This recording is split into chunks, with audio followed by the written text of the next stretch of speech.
Hey everyone! Hey everyone! Hey everyone! It's Kevin again, and I'm back with another video. And this time I'll be talking about studying abroad at Yonsei University over the summer and the fall term, and talking about the differences and the comparisons between the two.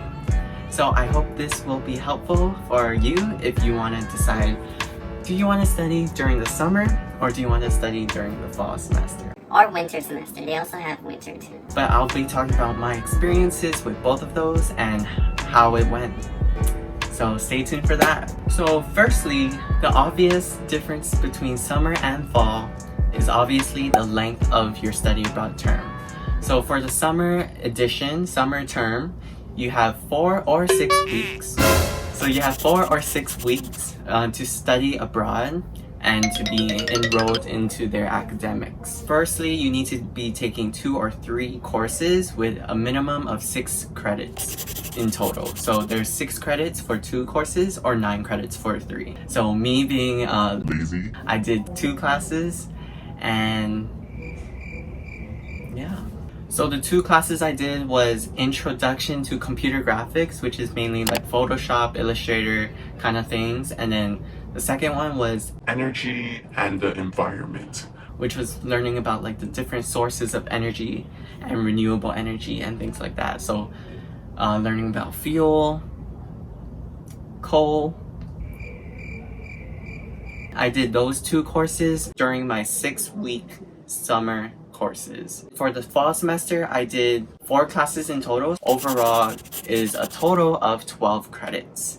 So 12 credits is the minimum to be enrolled in the fall semester term. The 4 classes I took was 3 different engineering courses. So firstly, Introduction to Artificial Intelligence.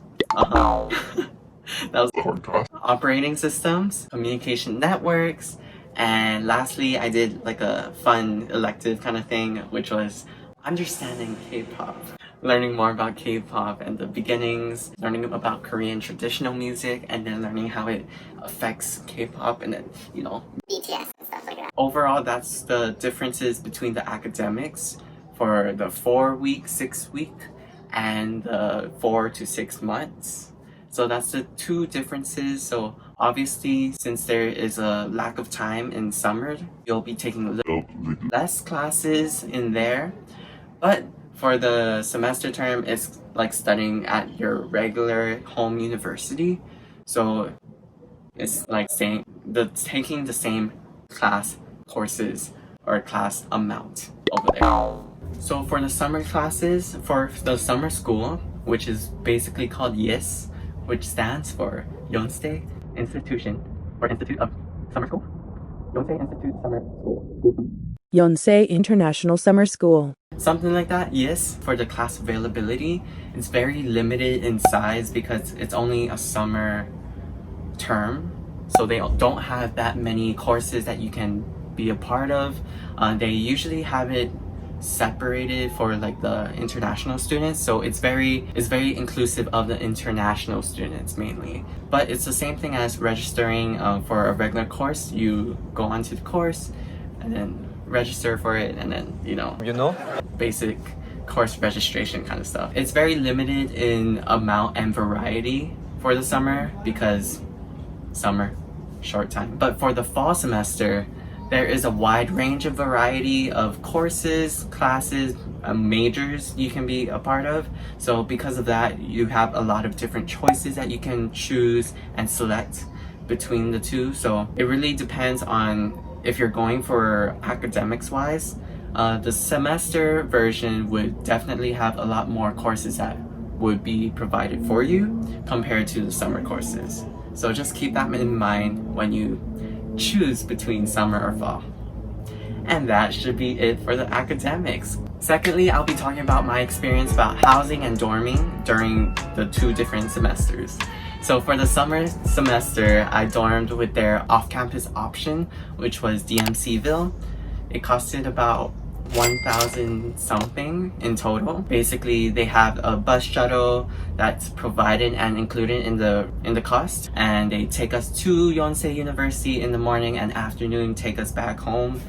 There's also free breakfast that they provide, which is amazing. They also have like this gym downstairs. It's a gym. I don't go gym, so I didn't use it much, but they have a mirror room in the side, and I use that a lot for learning to dance and stuff like that, so I use the mirror room a lot. They also have like an indoor golfing range, which is like Insane. they also have like free housekeeping every week, so they bring you new towels, they make your bed too, and things like that. So that's super nice. At that place, you can choose the selection of having your own room or dorming with another person in one room. But in one unit, there could be, this is hard to explain. You can either choose to have a single room or a double room, but in a unit, there is 2 separate bedrooms. So there could be 2 people or could be up to 4 people. So for us, we had 4 people in our unit and basically 2 people in each room. I roomed with Edward, Andy. Andy I knew from High school, I think, or college at least. he's one of my engineering buddies, so we went and we got the same room, like by surprise. So there also was one more person I forget the name of. So 123 and me roomed in one unit at DMCville, and it was nice to have a shuttle every day, free breakfast every day, and yeah, it was a good time. A little bit on the expensive side compared to like dorming at school. I feel like it makes up in like the amount of amenities that they provide. So that's a plus, and that's my dorming experience for the summer term. For the fall semester, I decided to room with my friends, my other engineering friends. So we all decided to study abroad during that fall semester and just like dipped out of Hawaii. Shoot, peace out. We decided to get an Airbnb, so we bought that. So we had the entire apartment to ourselves. It was located in Yongsan, which is near Itaewon area. Keep in mind about transportation and things like that. But other than that, it's like a really great way to explore outside and like be immersed into the culture and the community there. There's also the option of dorming at school too, which is also a great opportunity to save a little bit more money on your side. So at Yonsei, there is SK Global, which is the international one. There's SK Global, which is the co-ed one. Not really co-ed, but they have separate floors for each gender.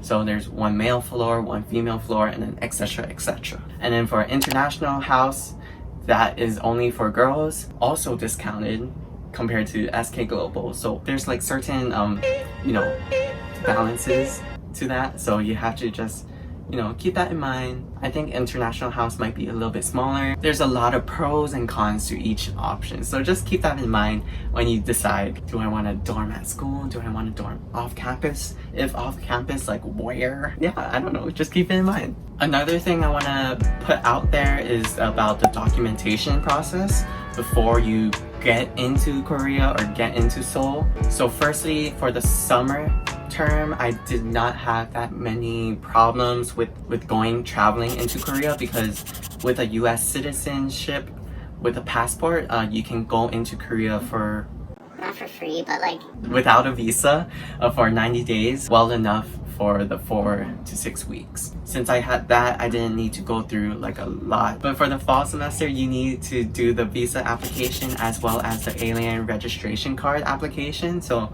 the visa is to get into Korea, and then the alien registration card is where when you get into Korea, you would need to then apply for it so that you are able to stay longer than the 90 days or whatever your passport is allowed for. For the summer term, you would need to pay Yonsei University for their summer school. So it's not through your home university, but you pay directly to them. So I had to wire transfer money to them from my bank, and that costs some money. So you have to wire transfer over there. But for the fall semester, you are paying for your tuition through your school. So technically you are attending your own school, but you are just like studying abroad. But this is only for exchange university. So if you are a partner university, you might have a little bit a difference in that. So just keep in mind about the application and the tuition costs. Okay, one big thing about YISS is that they provide a lot of international students field trips so that you can experience Korea when you are abroad for the short amount of time. Before the study abroad even happens, there is a 3-day field trip. So we went to Gangwon province, Southwest East. which is the east side of Korea. So we went to a lot of different places over there, like Nami Island, which is a very popular location. We also went to this water park. Yeah, we went to a lot of different places in Gangwon. 3-day field trip costed, I want to say 200 something, because that's including everything like food, hotel, and things like that. So if you want to check out the video, Well, YouTuber. I have videos about that. So if you want to check out that 3-day field trip, they also provide 1-day field trips during the actual academic studying abroad section. There was 4 different 1-day field trips. So each Fridays were off for students. Each Friday they had a field trip that was going to somewhere else. Each field trip cost about $30 to $50 for the 1-day field trip. The 1-day field trip is including food and transportation. The first field trip was a tour around Seoul. They had a bus and then they took us around Seoul, taking us to Insadong, Namsan Tower, Gyeongbokgung Palace. They also took us there. You get to see the main attractions around Seoul, so that's a really great way to basically get all the tourist attractions in one field trip. The second 1-day field trip was to Boryong, which is very popular for their mud festival. So Boryong is very known for their skincare using mud. So that's why they have this mud festival to promote their skincare. You basically play around in mud, like a water park, but muddy. Third field trip was to Korean Folk Village. I'm not sure where it is, Yongin. So they take you to Yongin, basically show you what Korea was like back in the old days. You know, in those historical K-drama kind of things, you get to see like those kind of details, like huts, palaces. So you can see like traditional folk dances with the, you know, the head thing. Head tossle thingy. There's an empty amusement park over there, and me and my friends, we decided to like basically rent out the amusement park. There was literally no one there, and it was like $10 for all the rides, I think, where you get a wristband and you can ride any ride you want. So we did that. And the last and final field trip, 1-day field trip, is to DMZ. If that's a check mark for you, you should definitely sign up for that one. They take you to DMZ, they transport you, show you around, show you like a lot of different places about like the Korean War. The final stop for that 1-day field trip was the War Memorial Museum, and you learn a lot about the history about Korea and North and South Korea. So that's a really great opportunity to learn more, see the DMZ, and basically immerse yourself into the history. So for the summer semester, you have a lot of these different field trips organized and prepared for international students. Very easy and simple. So you just sign up and then you are able to experience all these different field trips. But for the semester, for the fall semester, you don't have that many organized field trips in a prepared event kind of sense, but you have different clubs that you are able to be a part of. So there's Yonsei Global, there's Yonsei Mentors Club. Those are just 2 clubs located in Yonsei University that you can be a part of. There's also Rose Global, which is outside of Yonsei University. Korean students and international students from all over, all universities come together and just hang out. Yonsei Mentors Club is like a buddy program where you get to meet other Korean students and hang out with them in a small group and hang out with other international students and Korean students as well. And then Yonsei Global is more of the organized event kind of thing. So they have events that is dedicated for a certain topic. So they have company tours, 2 different companies that they go to and then learn more about. So I learned more about MBC. I also